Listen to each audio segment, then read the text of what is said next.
मृत्यु के कितने दिनों बाद आत्मा को पुनर्जन्म की प्राप्ति होती है। नमस्कार दोस्तों, स्वागत है। गरुड़ पुराण वैष्णव संप्रदाय से संबंधित एक महापुराण है। यह सनातन धर्म में मृत्यु के बाद सद्गति प्रदान करने वाला माना जाता है। इसलिए सनातन हिंदू धर्म में मृत्यु के बाद गरुड़ पुराण के श्रवण का प्रावधान है। इस पुराण में अधिष्ठात देव भगवान विष्णु हैं। इसमें भक्ति, ज्ञान, वैराग्य, सदाचार, निष्काम कर्म की महिमा के साथ यज्ञ, दान, तप, तीर्थ आदि शुभ कर्मों में सर्वसाधारण को प्रवृत्त करने के लिए अनेक लौकिक और पारलौकिक फलों का वर्णन किया गया है।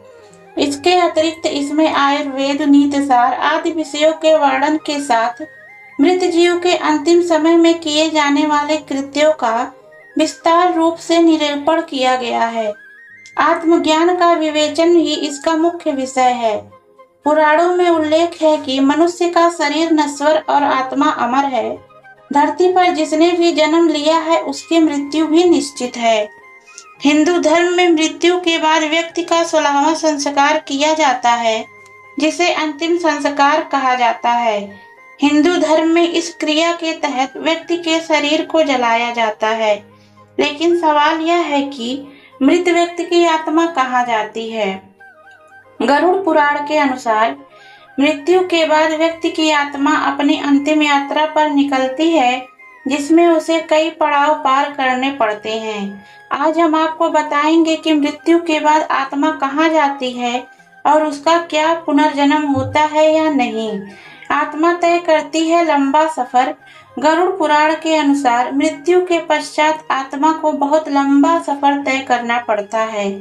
मृत्यु के बाद आत्मा को यमलोक ले जाया जाता है, जहां उसे मृत्यु के देवता यमराज के समक्ष पेश होना पड़ता है। कहते हैं इस यात्रा में आत्मा को लगभग 86,000 योजन की दूरी तय करनी पड़ती है। जो मनुष्य अपने जीवन में धार्मिक कार्य करता है और किसी भी जीव या प्राणी को मानसिक या शारीरिक कष्ट नहीं पहुंचाता है, वह आसानी से यमलोक तक पहुंच जाता है। इसके विपरीत जो मनुष्य अपने जीवन में दूसरे मनुष्य को कष्ट पहुंचाते हैं, उनको यम के दूत कई तरह से प्रताड़ित करते हुए ले जाते हैं। पिंडदान का महत्व। पंडित इंद्रमणि घनश्याल के अनुसार मृत व्यक्ति के परिजनों द्वारा पिंडदान किया जाता है, जिसका आधा हिस्सा मृत व्यक्ति की आत्मा को मिलता है। अगर वह आत्मा दुष्ट प्रवृत्ति की है तो यमदूत आत्मा को पिंड नहीं देते हैं, जिसकी वजह से आत्मा को भूखा रहकर ही सफर तय करना पड़ता है। जबकि अच्छे कर्म होने पर आत्मा को पिंड का लाभ मिलता है और उसे सफर में परेशानी नहीं होती है। कर्मों के अनुसार मिलता है पुनर्जन्म। गरुड़ पुराण के अनुसार मनुष्य के कर्म ही उसके पुनर्जन्म को निर्धारित करते हैं। मनुष्य अपने जीवन में अच्छे कर्म करता है तो वह सांसारिक बंधनों से मुक्त होकर मोक्ष प्राप्त करता है। वहीं जो मनुष्य अपने जीवन में केवल पाप करता है, उसकी आत्मा को नरक में भेज दिया जाता है। मनुष्य के कर्मों के अनुसार उस आत्मा को यातनाएं दी जाती हैं। नरक में यातनाएं झेलने के बाद आत्मा को पुनर्जन्म मिलता है। पौराणिक शास्त्रों के अनुसार पुनर्जन्म मृत्यु के तीसरे दिन लेकर 40वें दिन तक होता है। दोस्तों, आपको यह जानकारी कैसी लगी कमेंट करके जरूर बताइए।